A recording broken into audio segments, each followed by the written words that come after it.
Welcome to the Full Press Packers Pod, part of Full Press Coverage. My name is Kyle Senra, and joining me is my co-host Jesse Hall. How are you doing, Jesse? Hey Kyle, football's back officially. Training camp's in session. I'm doing great. Yes, we are recording this. First off, glad to hear you're doing great, Jesse. Glad to be recording with you, of course. We are recording this on July 24th, and I believe training camps opened 2 days ago. So not so much focus on the first week of training camp, but really three big Packers storylines that have all kind of come out in the last week, and we'll also be picking division winners. Before everything gets started with training camp, figured now's the time to make predictions. We brought on a guest, TJ McKinley, to join us and make these predictions. So TJ, how are you doing? Thanks, Kyle, for having me on. Ready to get started. How's it going, TJ? On board. What's up, Jess? So getting started. Right off the first day of training camp, news: the Packers had made a couple of roster moves, including placing some players on the non-football injury list. And one name stood out in particular, unfortunately, Jayden Reed. So we've gotten a little bit of clarification. That first day, I didn't see much of what the injury even was, like what body part he was dealing with, and now it's been reported dealing with a toe injury. And so they had initially put him on the non-football injury list because it happened away from training camp. It happened just before. Now, I guess some news today, Jesse. I'm seeing that he was expected to be activated today. Now, expected to and actually activated are sometimes two different things. So what do we know about Jayden Reed right now? I guess 2 or 3 days into this mini saga. Toe injury doing one of his benefits. So, yeah, doing a good thing for the community, playing with kids hurting a toe.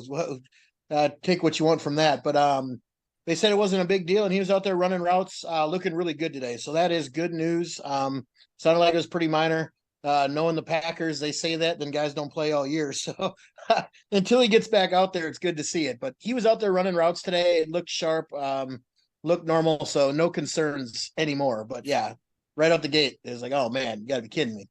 Yeah, I know, right? Hey, just had an auction draft 2 days ago. Hey, I was pretty happy to win Jayden Reed. Oh no. It looks like even if it wasn't a fully cleared practice, that it's still he's out there. He's out there running, like you said. So that's a good sign to say that it's not serious. So TJ, I know Jesse and I both really like Jayden Reed. What is the outside perception of the Packers receivers in general, but specifically Jayden Reed? He's another.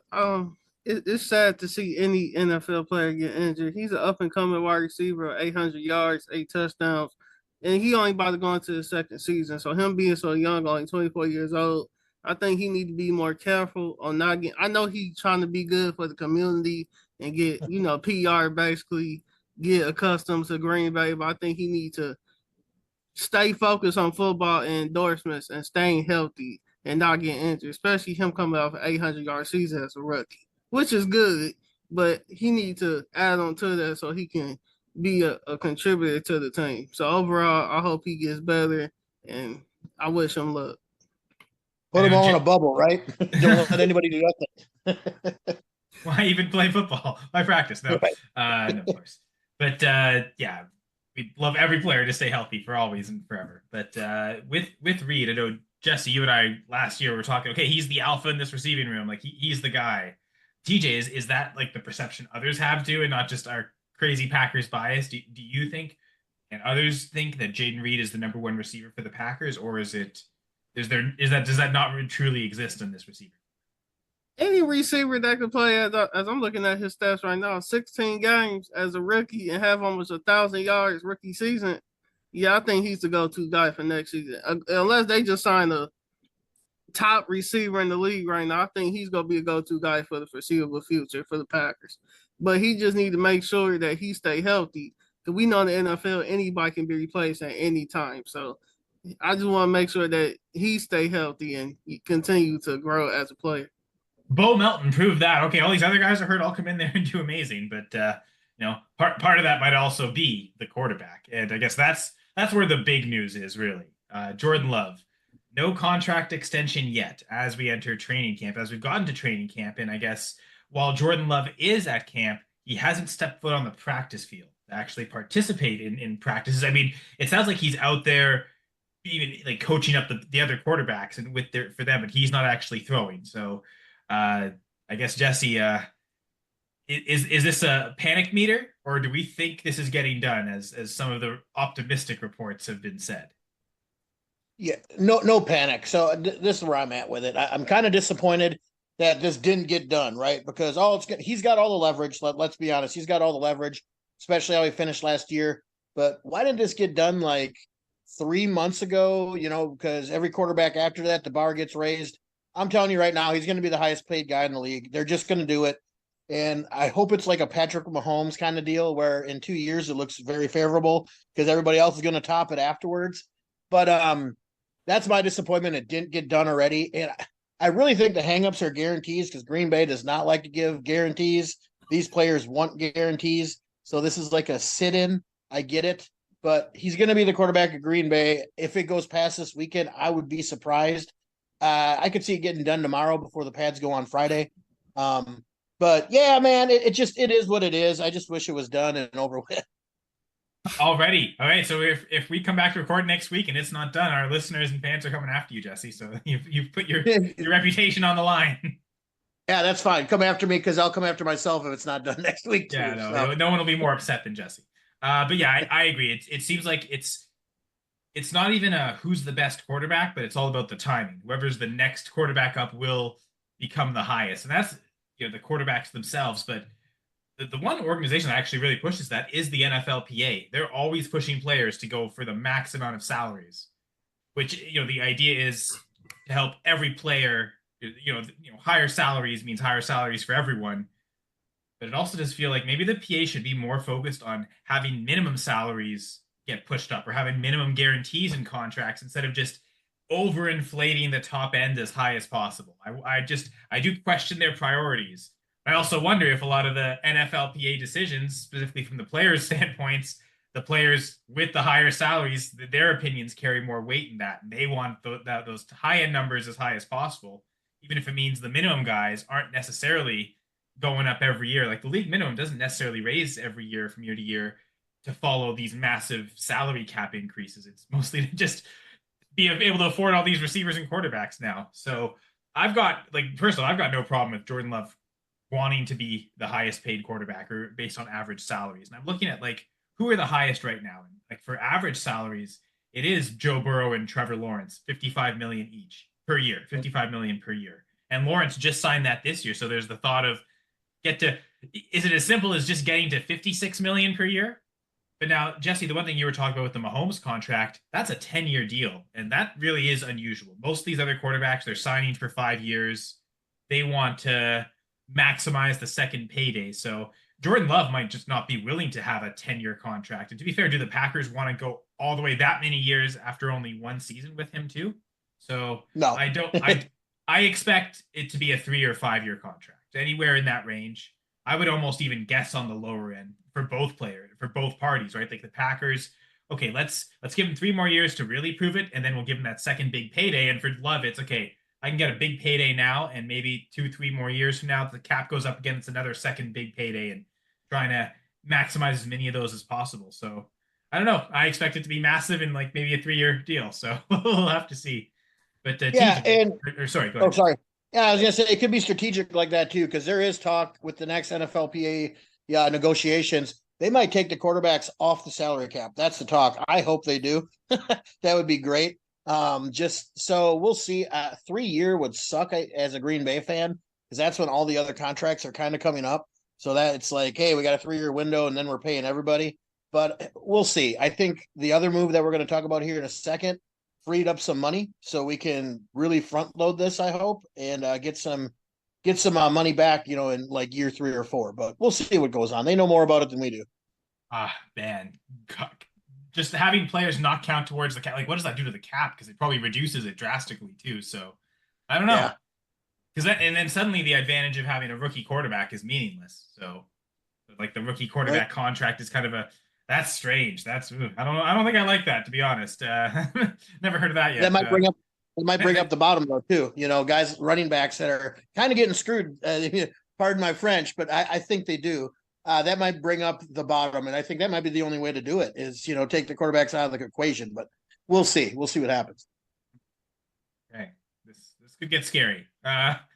Mostly talking for people from like salary cap contract leagues, specifically on Reality Sports Online, which does technically rely on the NFL salary cap as part of the on-site salary cap. So that's we'll see. We'll see. I don't know. My first instinct is I don't like that. But only for my greedy, selfish purposes, not that it affects the lives of these players making hundreds of thousands, if not millions of dollars. That's beyond that. So, TJ, what do you think of Jordan Love in this whole contract? Being a non-Packers fan, I think it's good for any player to know their value, especially in NFL where the goal is to get paid, but the owners don't want you to get paid. Not for real. They want to keep you at low. So for Jordan Love to do this every year it's always that one player in the league coming up that do this standoff with the owners for pay. Overall, him being 25 years old, I always paid attention to everybody didn't know he was gonna be a bust tonight. It's like the Packers always have this history of they want the quarterback to stay behind the quarterback y'all got now for like 2 or 3 years with Aaron Rodgers and Brett Favre situation. When Aaron Rodgers was doing good and he wanted his money, he also settled also. So I think this just it coming around full circle. I believe Jordan Love's going to get paid. He coming off 4,000-yard season, 32 touchdowns. So I believe overall he's going to get paid. I just think the problem is he's 25 years old. And we know how the drafts are looking now. Quarterbacks are coming in 19, 20, 21 years old. I'm at 20, 21 years old. So I think he's playing. He got the upper hand, but I think he just need to be careful not to ask for too much because Green Bay might go get a quarterback in the first, second round that might take your place because he don't. Even though, yeah, you had one good season, can you have another good season? Because Green Bay is in rebuild mode, to be honest with you. So I think he has the upper hand. He will get paid, but just make sure you not asking too much to a point you get replaced easily. I do wonder, like, it's one season, but he already accomplished in the one season. He already not only got to the playoffs, but won a playoff game. So I do think that part of that really like does favor Love and favors the Packers. Maybe again wanting that 5-year contract for him, as you said, Jesse, to sort of overshoot when the next big paydays with receivers come.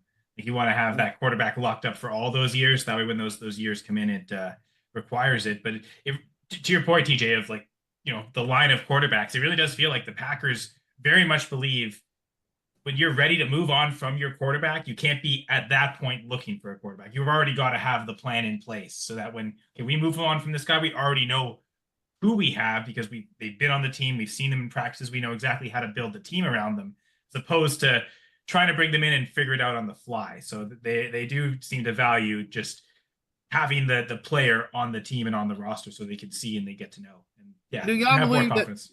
Do y'all believe that? What y'all say earlier? The PA said something. They gonna take quarterbacks off the salary. Like, how you think that would go?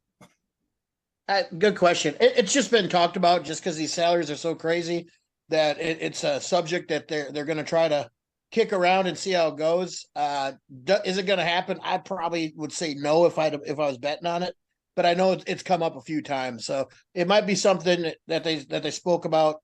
It brings other guys up, and basically kind of what Kyle said. Having the rookie quarterback means nothing now, but now you can just get your guy and build your roster. So we'll see what happens.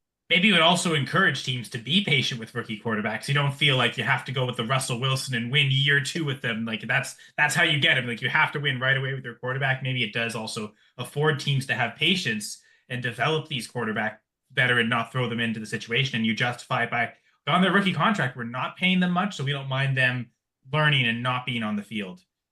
Certainly, as you said, Jesse, running backs and like certain devalued positions might really favor this type of contract because I'm trying to think of like how other players approach it. The quarterbacks would probably love it because then they feel like, hey, we can make whatever we want. We don't have to feel guilty and be told, well, if you make too much, we can't bring in anyone else. The quarterback's be like, nah, forget that. But how would wide receivers feel like, okay, now suddenly you're capping us though? So I could see still some divide among the higher end players on wanting to do that. I bet GMs would love it. I feel like owners would hate it though, because then owners again can't. The owners don't. Like you said it, TJ. Like it's part of just human nature. Like the quarterbacks want as much money as possible, the owners want as much money as possible, meaning they want to spend the least amount of money as possible. So for them, they're going to see that as that has no effect on them at all because they're going to have to still pay these quarterbacks. So the owners, I could see them really just being against it, and like that's why it doesn't get through. So yeah, I don't know. I haven't heard this yet, Jesse. So this is breaking news for me, at least breaking rumors for me.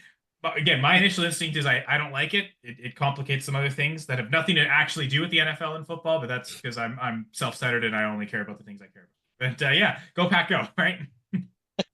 Yeah, if it comes to self-centered and us winning Super Bowls, I'm the same way, Kyle. Well, I mean, TJ said rebuild earlier, and I don't know. I was like, oh man, they did just put up 48 points in the playoff game on the road. Like that doesn't seem like a team in rebuild mode to me, to be honest. And that was after struggling for the first part of the season. Now that I think they have that confidence, I wonder if they're going to be good. But we talk about good.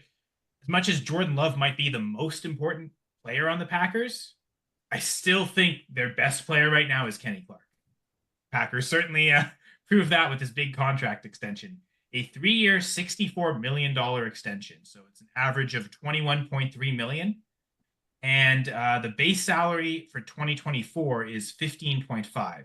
Looks like his cap hit is pretty significant at 27.4, but then for some reason the cap hits the next few years seem to be very small. So it's the idea of, okay, next year's Jordan Love contract, like they'll coincide well. So pay him a lot this year, and then like Love still is under contract right now, so the extension in theory would kick in for the 2025 season. This new big payday Love gets. So it seems like, hey, it's maximize the cap right now this year to pay Kenny Clark, and then you pay him a lot of this upfront. It seems like, and then the next few years it's easier against the cap, and you could manage having both Clark and Love, and so it seems like it's good, smart work of Gutekunst, and it does feel like maybe they wanted to get this one done first. Get the Clark. If they knew that was the structure they wanted, they had to first and foremost protect their 2024 cap, so that they figure out what they were going to pay Clark, and then once you have that cap hit worked out and everything for this year's cap set, then you can worry about Love in the future. So the timing of the Clark contract, I think, bodes well for saying Love will happen soon. Just the way it's structured, the way looking at it, I can see why they wanted to get this one done first. So happy news. Packers lock up their best and most important defensive player. Could argue their best and most important player on the entire team, but obviously it's a quarterback, right? It has to be the quarterback. But yeah, Jesse, what do you think of the Kenny Clark extension? It's awesome, man. I mean, Green Bay is not a huge team to give out third contracts. It's crazy how Kenny Clark seems like, well, he's going on year, 8 or 9, and he's so young. He came in at 20 years old, right? He's a stud. He's the anchor point of the defense. Everything that you said about the contract, kind of front load it, so it opens up to keep a lot of guys that are going to be coming up in the future. And for as much as it is, it wasn't like the top tier of like the top, D tackles in the league. It's like that tier 2. So you're still getting your guy who I think is, they're talking about some guys that you compare him to. Derek Brown, who I think's a young stud. I think Kenny Clark's a better pass rusher, right? So he's in that tier, and you're getting your guy for long term. I love it. It's awesome news. It keeps our line together. And if you would have seen what they were doing in no pads on, but what they've done the last 3 days, it looks great, man. So it's good news. It's great news. So yeah, TJ, on this podcast, Jesse and I cannot talk enough about Kenny Clark. Now again, look, that's our perspective, Packers. So how is Kenny Clark viewed from the outside, from the rest of the NFL's landscape? Let's see. First round draft pick, 3-time Pro Bowler, been consistent for all 8 years he been with the Packers, so he loyal. Been there after the post Aaron Rodgers era, been there with Aaron Rodgers. Yeah, so I think he deserves the money. D tackles are always known, loyal D tackles, I'll say, they're always known for getting the most paid on the team. They're the anchor of the defense. They stop the run up the middle. And now that it's become a pass league, he's a good pass rusher. So 3-time Pro Bowler, first round, been with the team, loyal. Yeah, he deserves the contract. It's different from the Jordan Love situation, because Jordan Love only had, as I went back to, one season, even though he's a quarterback of the future. Kenny Clark been there the whole way through, and he been consistent. He got Pro Bowl, so he deserves the 3-year extension. Well deserved. Yeah, thank you, Kenny Clark. Keeping our eyes all on that defense. Thanks for sticking around. Thanks, Packers, for making this work. Because again, this is definitely a pro Kenny Clark podcast. We can never say enough. And we figure the only problem with Kenny Clark is there's never a good enough defensive lineman next to Kenny Clark to really impact his defense. And I think we're still searching, but maybe, as Jesse hinted at, there's some hope. But we'll certainly talk more about the happenings of training camp through the first week next week on the Packers pod. But is he like the Aaron McDonald of the Packers defense? Oh, for sure. I think we've often talked about Clark as a top 5 defensive tackle, and obviously Donald's been number 1 for years, and suddenly Donald retiring means everyone moves up. So Clark's still got to be a top 5, maybe even top 3 defensive tackle right now. Yeah, I think it's Chris Jones, and then you got a group of guys, and I think he's in that group. Chris Jones, I think, is in a tier by himself.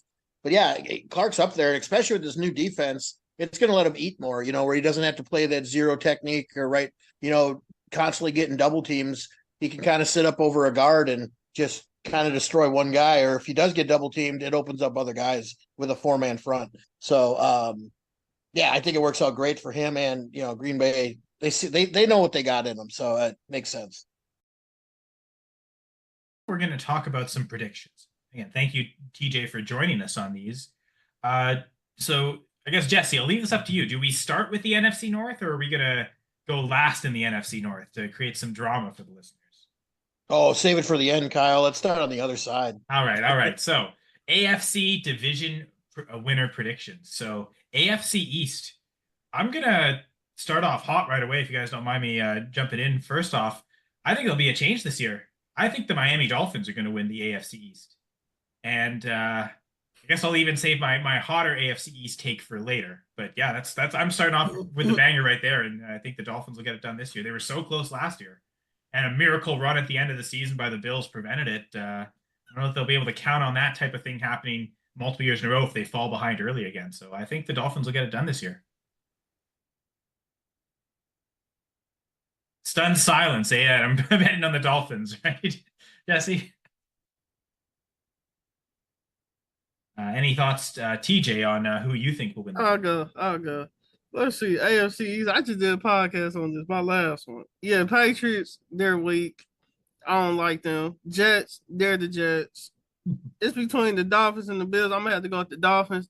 The only problem I see with the Dolphins is Tua. If Tua get injured, because I said he injury prone, and it's just the Dolphins have all the pieces on offense, and they have a decent defense.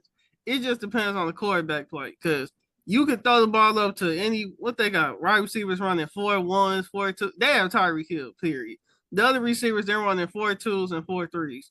It all depends on the quarterback play. If Tua or whatever quarterback they have is not consistent, they're inconsistent, throwing interceptions, fumbling the ball when they get sacked, they're going to be a bad team. If the quarterback play from Tua or any quarterback from Miami is decent or even stellar or all the way great, they're going to win the division easily. Buffalo, they have Josh Allen, so they're going to be up there. But I got Miami to win the AFC East. All right. Go ahead. Well, I guess my hot take of the hot city of Miami winning the division in the AFC East isn't so hot after all. But yeah, Jesse, go ahead. Sorry. My hot take, the 2 teams on top with 11 wins, both the Bills and the Dolphins, take major steps back. I think Miami got weaker. I think the Bills got weaker too. Miami doesn't have a defense. I think their coach was figured out by the end of the year. And it does come down to QB play, because you do have some cheetahs running around in the wide receiver room. I like the running backs there, but the O-line scares me, the quarterback scares me, and that defense is trash. I think it's trash. They lost their best players on defense. Bills kind of the same. They kind of got figured out. Some coaching changes. I hate to say this, man, but if Aaron Rodgers stays healthy, I think the Jets can win this division. I really do. They play defense. They won 7 games with no quarterback play last year. And I really think the Bills and Dolphins had their window and it closed. So I'm taking the crazy pick. I'm taking the Jets with 9 wins, wins this division. I mean, we're a pretty pro Aaron Rodgers We podcast are. here, Jesse. So like Yep. I mean, I predicted they'd make the playoffs last year. Yep. Just everything Rodgers has done with the Packers, we know firsthand how good he is. Coming off the Achilles tear, though, like, this is something we've never seen from him. He's recovered Right. well from the collarbone injuries, specifically that second one in 2017 on the throwing shoulder. And for someone with such good upper body mechanics and consistent that way, maybe he'll be relatively unaffected by this Achilles rupture. But still that hesitation. Yeah, I'm not. Fool me once last year. Okay, I bet big on the Jets, or I was calling them a playoff team last year. Yeah, in spectacular fashion failed. It'd have to be something pretty remarkable. But you're kind of saying this whole perception, the AFC East, pretty weak division, Jesse. Is that what I'm getting from you? I think parity, man. I really do. Outside the Patriots, I don't see nothing from the Patriots this year. Trust me. They're going to get beat on. But as far as the other three teams, the Jets have the best defense, and they have playmakers on offense. It's the O line is the question, right? So Aaron Rodgers, I trust him over Tua. I'll tell you that. So yeah, I'll take the Jets in a nail biter. Well, a division, talk about parity. I mean, the AFC North, what a consistently great division. All four teams competing for the playoffs. I mean, they sent three teams to the playoffs last year, I think, including a team all the way to the AFC Championship game, no further to the Super Bowl. But, could argue that was the best division in football last year. Could repeat that feat again and send three teams. Who wants to pick their AFC North winner first? Start off, TJ. You're the guest. I'm a Browns fan. Y'all got jokes. I would say Browns, but I'm gonna have to be honest. I think the Ravens gonna win the division by 1 or 2 games. I believe the Browns have the team to go all the way this year, at least AFC Championship. But I just believe as long as the Ravens have Lamar, they're going to win the division. The Steelers, they're a question mark. The Bengals, I think they have a lot of young guys that are failing themselves or contract extensions about to come up. So it's about to be a lot of trades probably with the Bengals organization. But I had the Ravens winning.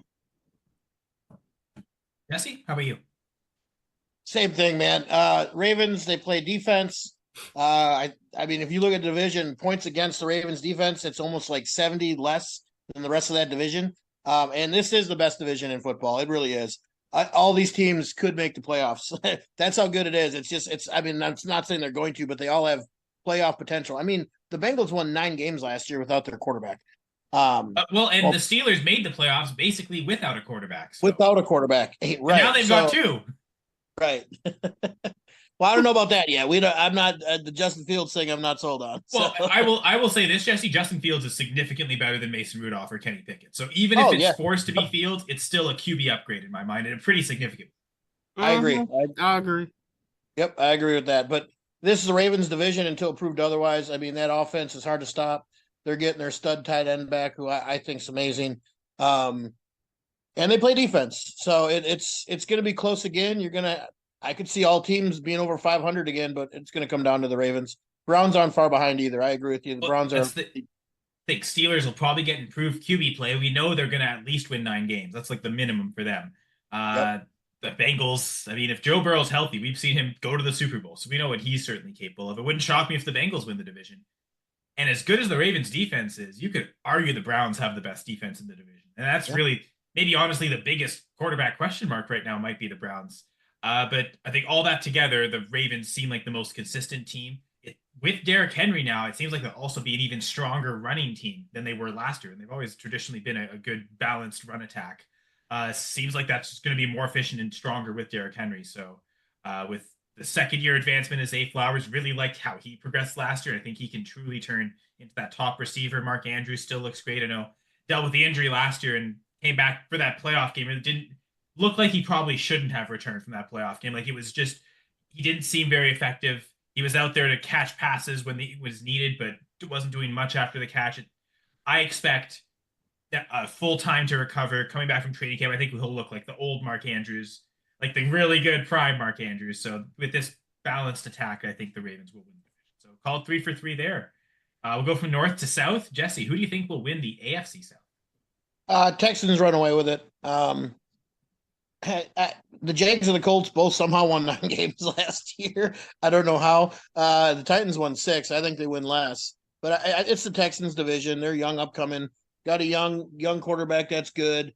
I just don't believe in the Jags. I don't. The Colts, they have a good nucleus, but it's all going to come down to a quarterback coming back from injury. Who I don't even, is he throwing passes yet? I don't even know. I haven't looked up on it, but it's Texans. I think what Stroud showed last year seemed for real. We like the one of the things that was talked about coming into the draft, how accurate he was, and he really showed that, especially downfield throwing, how accurate he could be right off the bat. So it seems like it's sustainable things. Like maybe the yards per attempt at over 8, that might not be sustainable year in year out, but the skill sets there. They've added to the receiving core. I agree. The Texans will run away with it, and for the sake of the Titans, I guess I'll say this now because there's not another time to talk about this. I actually think they should start looking in college for that next quarterback because I think the Tennessee Titans are on the clock right now with the first overall pick in the 2025 draft. Maybe a little over dramatic, but I have so little faith in Will Levis. I think they're gonna they picked I think fifth or sixth this year. I think they picked fifth. I think they're gonna pick even earlier this next coming draft. TJ, what do you think of the AFC South? I think just let me not say that. I got the text. I'm like Jesse. I think everybody on the Jaguars hype train. I don't see it. The Colts is just. I feel like they just going through the years now. I believe they're trying to make a championship team, but I feel like they just going through the years now. So, and the Titans, they're bottom of the barrel. So I'm gonna have to go with the Texans all the way. They got the younger up and coming team, like Jesse says. I'm gonna have to go with the Texans. Well, this is I mean that's we've rarely disagreed so far, but essentially all picking the same thing. AFC West with Patrick Mahomes and the Chiefs.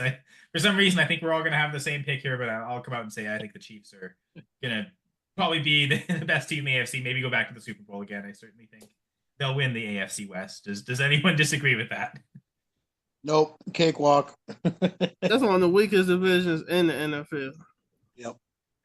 I think the Broncos could low key be one of those teams that could also be fighting for a first overall pick. And now they might have the advantage if Bo Nick still plays well and they struggle on defense or they struggle just with other parts of their team and they still feel like they have the quarterback. Maybe they're well positioned to get a haul from someone trading up for a QB or just like, okay, we can add the best defensive player and really change the team. But yeah, it's already looking to the future for the Broncos. Sorry? The yeah, Broncos.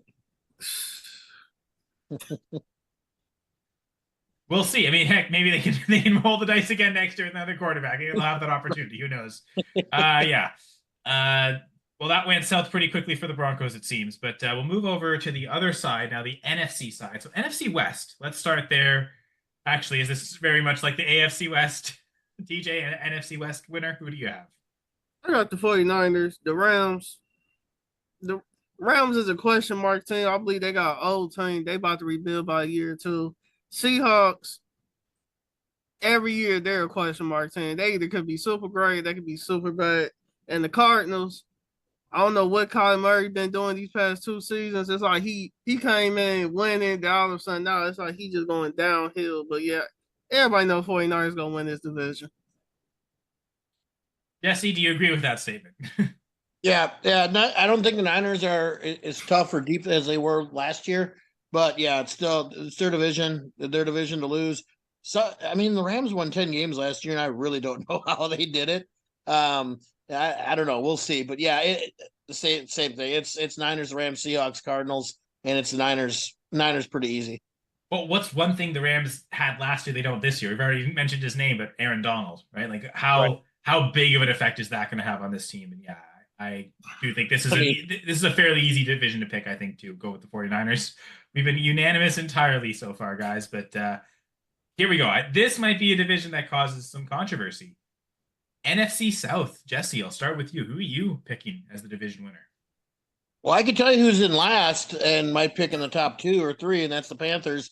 Then after that, it's a crapshoot. But man, I'm going to go with the Falcons. I just, that Kirk Cousins is there.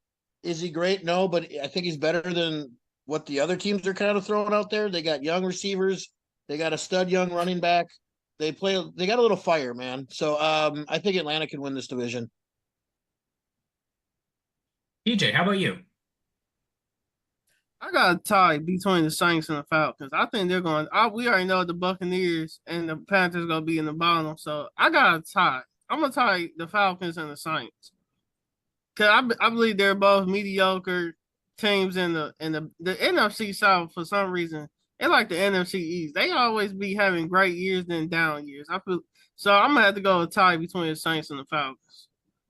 I'm a little shocked no one's going with the Buccaneers. Like, are we so sure? I mean, they did just win the division last year. Are we so sure they'll fall off? They tied the division with the Saints 9-8. Yeah. Still won it though. Like they were still the team. They I mean they even won a playoff game last year. They did. Yeah. I don't know, man. Yeah, like, hey, Baker's a gamer. I'll give him that. Do I think? But I do think Cousins is a better quarterback overall.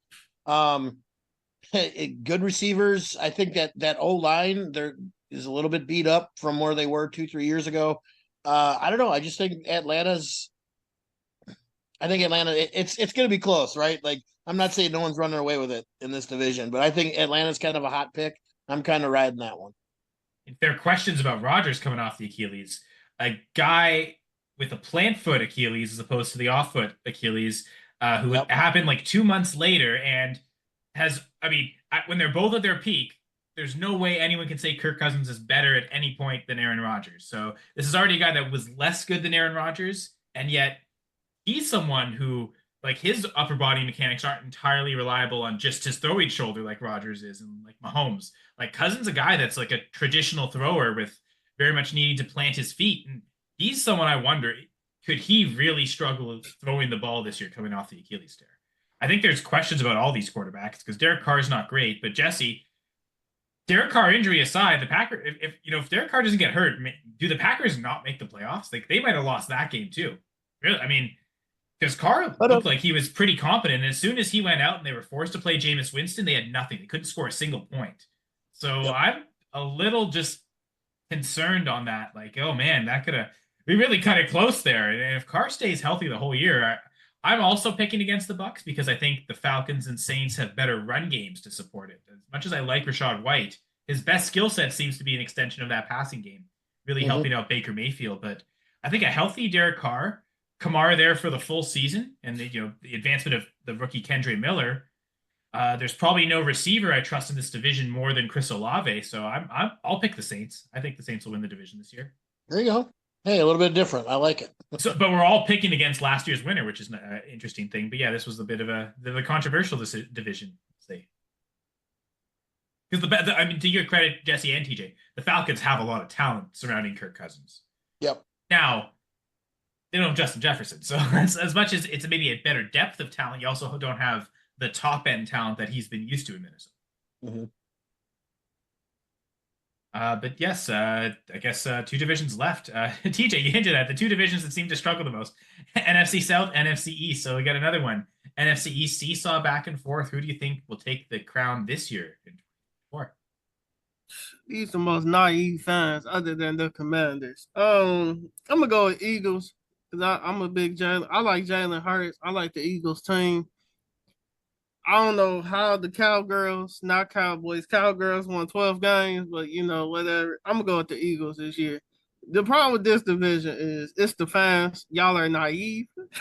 I'm gonna go with the Eagles. At least you shout out that you respect Commanders fans. Like they've been through enough. Like they've you can tell they're really supporting their teams if they've gone through all this ownership BS and they're still there.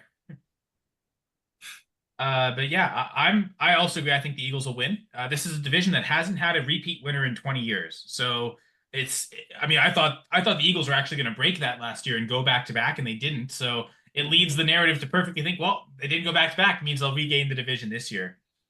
So I also think the Eagles will take it. I mean, Jesse, we think about our opposing QB ranks, and TJ, an episode Jesse and I do every year. We rank all the opposing quarterbacks that the Packers will play that year, and what we think. We both had Jalen Hurts at number one.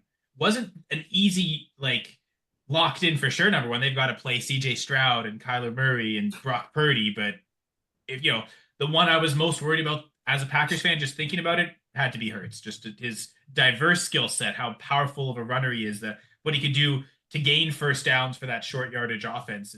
That's really tough to defend against. He's a pretty good thrower, and he's got two great weapons on the outside to throw to as well. So there is some worry there. Jesse, enough worry from Jalen Hurts to think that the Eagles can win the division. Oh yeah, Green Bay's week one opponent will win this division. man, I think the Cowboys are just kind of in turmoil like they always do. You know, they don't back their quarterback. It looks like it's going to be a mess down there. They still have talent. Don't get me wrong. They play decent defense, but Green Bay shredded that defense. There's holes in it. They lose their defensive coordinator. I think Eagles by a landslide. It's their division. Talk about controversy. At least Jordan Love is there. CD Lamb negotiating his new contract is not even at Dallas training camp at all. Not practicing, just not even showing up. So at least for the Packers, the gang's together, even if not everyone's on the field. All right, so now the most important division in football for this, full press Packers podcast, let's say. But the NFC North. Jesse, I guess you said earlier we should let the guests go first. So TJ, Yep. what are your expectations for the 2024 NFC North? Y'all two good jokes. Let's see. The Lions won the division 12-5. I'm gonna have to go with the Lions again. Now, do I believe the Lions on the hype train? A lot of people on the Lions hype train, yes. But I'm gonna have to go with the Lions again.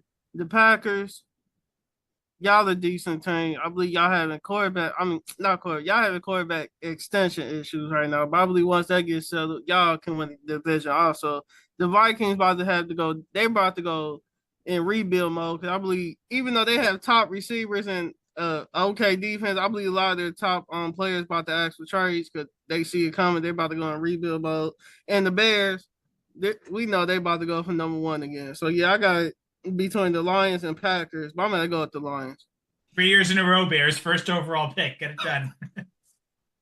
That'd be great. I would love that. That'd be hilarious. Vikings could risk that too. Both starting rookie quarterbacks. I do tend to think it's a two-way race at the top of this division. So, Jesse, who do you have winning this race? Assuming it's not the Bears. You know we know exactly it's definitely not the Vikings. it's going to be dominated, and you know who I'm going to take. New defense, fired up. Guys are fired up. This team's got a whole new aura. Like these players talking, like, man, I don't even think it's going to be close. I think Green Bay wins 13 games. Easy.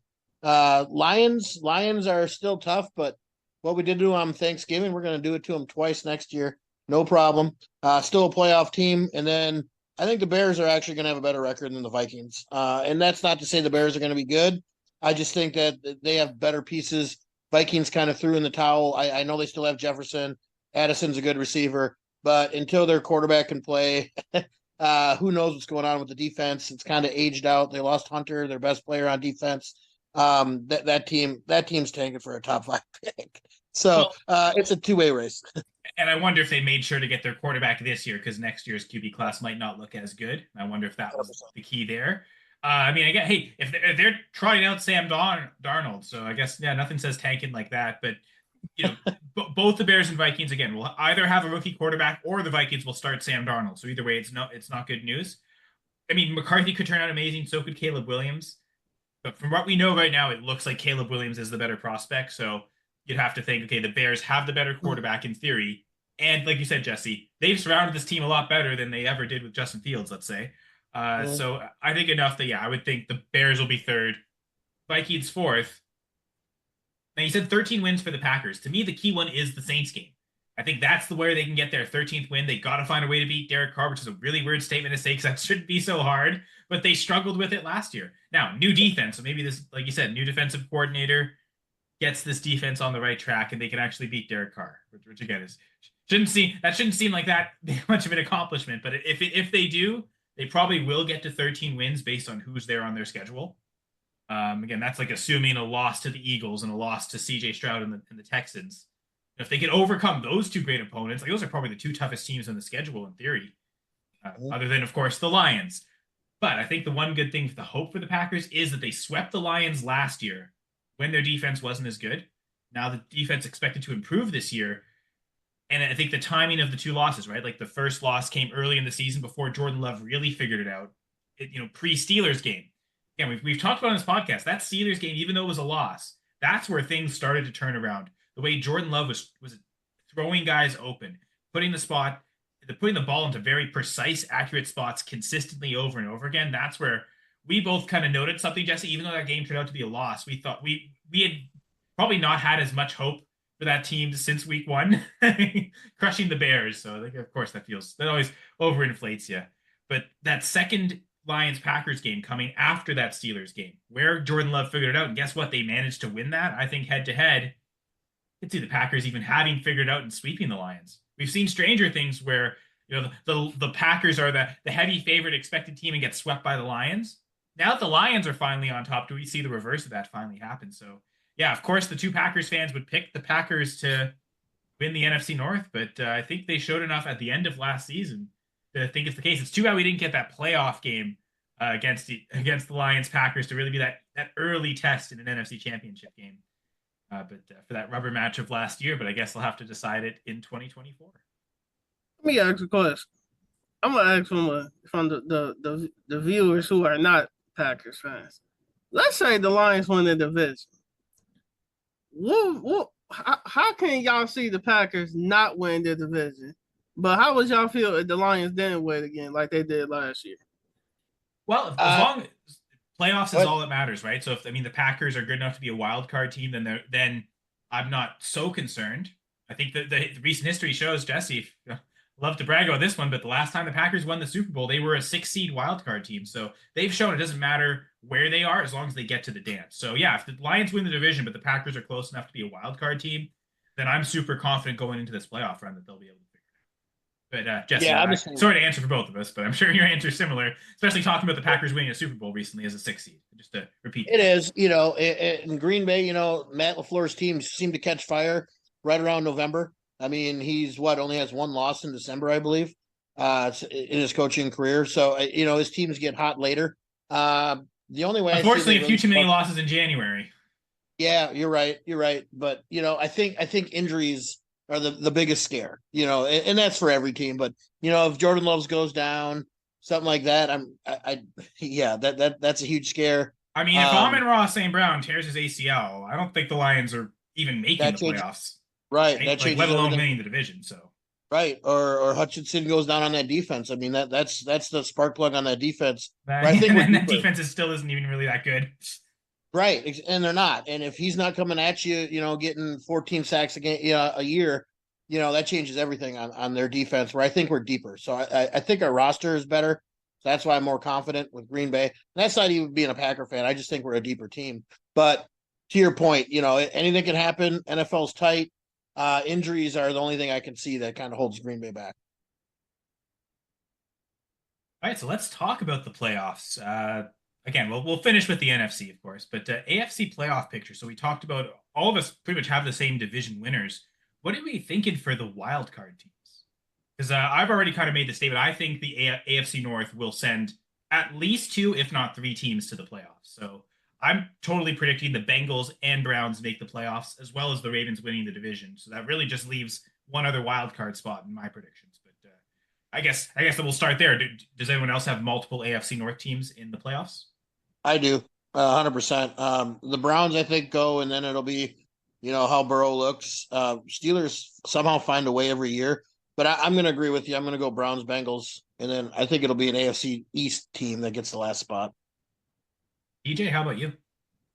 Yeah, I'm at the agree. I'm going to go with the Browns, the Steelers, or the Bengals, and the Dolphins and Bills.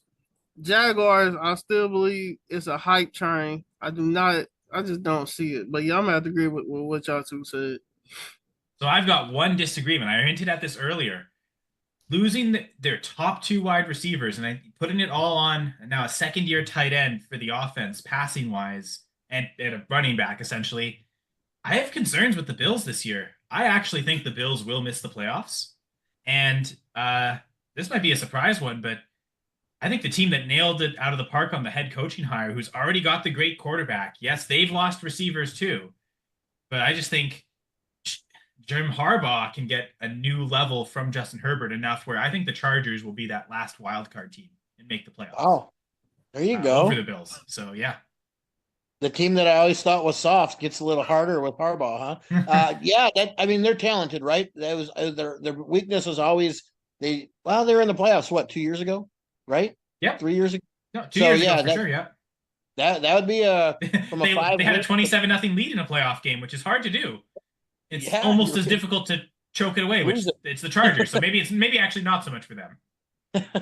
No, that's a good hot take right there. Actually, I'm gonna go with like I said, I have the Jets winning the NFC East, so probably the Dolphins because I'm with you on the Bills falling backwards.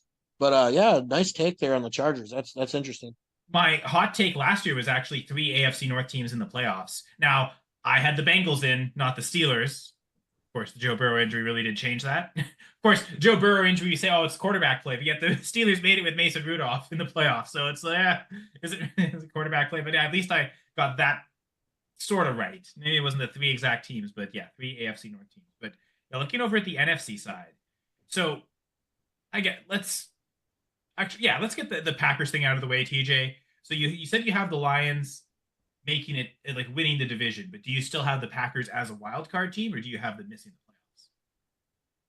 I got the Lions winning the division and Packers as a wild card team. I think it's gonna be close on top though. It reversed either way too. Like if like, and I Yeah. agree with that. Like I do. Like again, Jesse, you might as well. But I predicted the Packers to win the North, but the Lions to still actually be the first wild card teams. Yep, definitely. Yeah, Lions are. There's going to be two from the North. We love to hate on the Lions, but like what they've done certainly last year, but even the end of the 2022 season, they've shown okay, they're a quality football team. So yeah, we expect them to win games and be in the playoffs too. I hate to say this, it might be one from the NFC East. It might be the Cowboys. I don't know how they be doing it, but they always be sneaking in the playoffs. And it might be one from the NFC West. It might be the Rams or the Seahawks. One of them two. All right. Well, my second hot take. I think the addition of this rookie wide receiver, Marvin Harrison, is going to help Kyler unlock the next level. And I actually think the Cardinals will be a wild card team. Wow. I think the Rams take a step back without Aaron Donald. And I don't, like you said, TJ, earlier with the Seahawks, it's a big question mark. Like, even at quarterback, like, yeah, Geno Smith's been okay. Did get them to the playoffs a couple years ago. But is he going to take that next level? And if he doesn't, and Sam Howell's there, is there some type of divide in the locker room that really kind of sinks this team? I actually, in my prediction right now, I actually have the Seahawks finishing last in the division. Mm. And I could see Sam Howell starting games at the end of the year if they are out of contention early. So yeah, I'll be on the Cardinals train. This might be the hot take. Cardinals and Chargers in the playoffs. Ooh, look at you. I think Seattle actually goes from the West. I think the Rams take a step back. And everything you said, I think the Seahawks could just implode. But you got a new coach, which is the same feel with Pete Carroll. They're going to try to run the football. They got decent wide receivers and play some defense and just keep games close. Right, that's kind of their thing. Keep games close. So I think they sneak in out of the West and the Cowboys. And the reason why the Cowboys get in because those other two teams suck in that division. So that's almost a guaranteed 4 wins right there. Well, if the Giants don't start Nathan Rourke at quarterback, I think they're the worst team in the NFC. I mean, they're still probably the worst team in the NFC, but at least they pick the right quarterback, and they'll probably actually make him the fourth stringer and just cut him. But if they don't do that and they actually start him, they might do better, but they probably won't. So that means they might pick number one. It won't be the Titans. It'll be the Giants. Could be. But yeah, so I guess Super Bowl predictions. Now we've talked about all the playoff teams. We'll let the guests go first. TJ, who are your two Super Bowl participants? Ooh, I'm gonna let Jesse go first. Oh, okay. Wow. That much of a hot take. Well, wow, Jesse. he got a first round bye. Look at him. He's passing it down. Man, I'd like to say the Ravens, but until someone stops the Chiefs, I got to go Chiefs AFC. I mean, until you beat the man, I think it's going to be the Ravens and the Chiefs in the NFC Championship game, and somehow the Chiefs find a way. And it's Green Bay, man. The time is now. This team believes it. It's every 14 years since the 98 Super Bowl. So it is time. They brought in McKinley to do it on the backside of the defense. And I'm pretty damn confident in it, too. So Green Bay. Xavier McKinley, you are our version of Reggie White / Charles Woodson. That's not too much pressure to put on him. But the TJ McKinley, not too much pressure on you, hopefully. Who's McKinley? Yeah, Xavier McKinley. McKinney, right? I said it wrong, didn't I? Yeah. I got confused. I'm going to have to go Ravens. I want to say Miami, but I just can't do it. I'm going to have to go Ravens over my Browns. I know, right? I'm going to have to go Ravens. I think the Chiefs going to have a step back for some reason. I'm going to have to go with the Ravens. And NFC, I'm going to have to go I'm gonna say Eagles. Yeah, that's a fair pick too, man. They're a good team. They got there a couple years ago. They definitely proved they could. Yep. I'm with Jesse. Like I'll take the homer pick and say the Packers win the Super Bowl. They prevent the Chiefs three-peat, but actually don't have to face the Chiefs three-peat. Actually, I'll say it. I know you wanted to, TJ. I'm going to say the Dolphins make it to the Super Bowl, just because if that ends up maybe the easiest Super Bowl matchup for the Packers relative to the Chiefs or Ravens. Not that I don't think they can handle the Chiefs.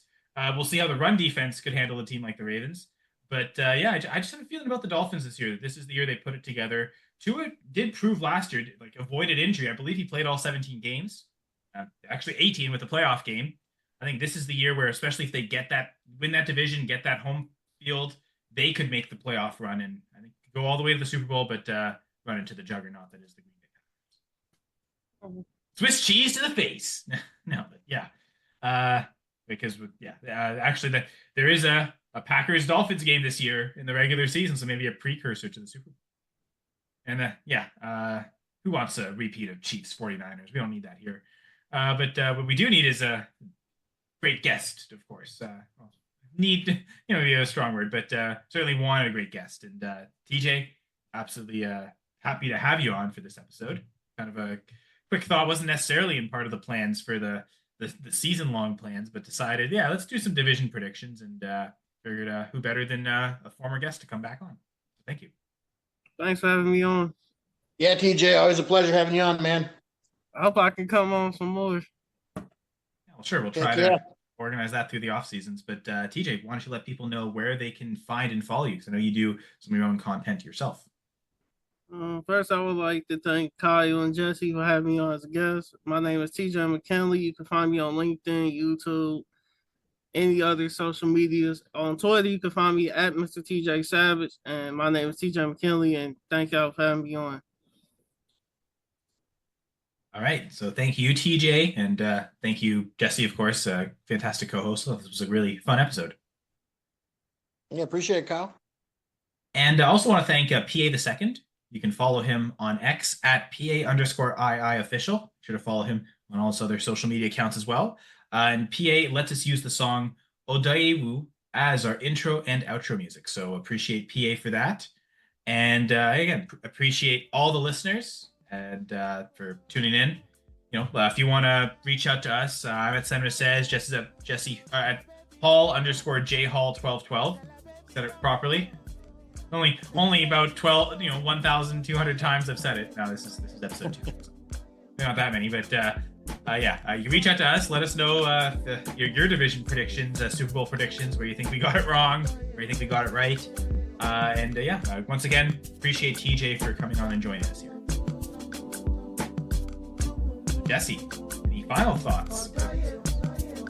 Hey man, pads go on Friday, little over a week. We have family night, and we'll have a preseason game in 17 days. So go Pack, go! I'm going to say go Pats, go, but yeah, go Pack, go for sure. Rooting for them all the way. The journey to the Super Bowl begins here. Full press, Packers Talk.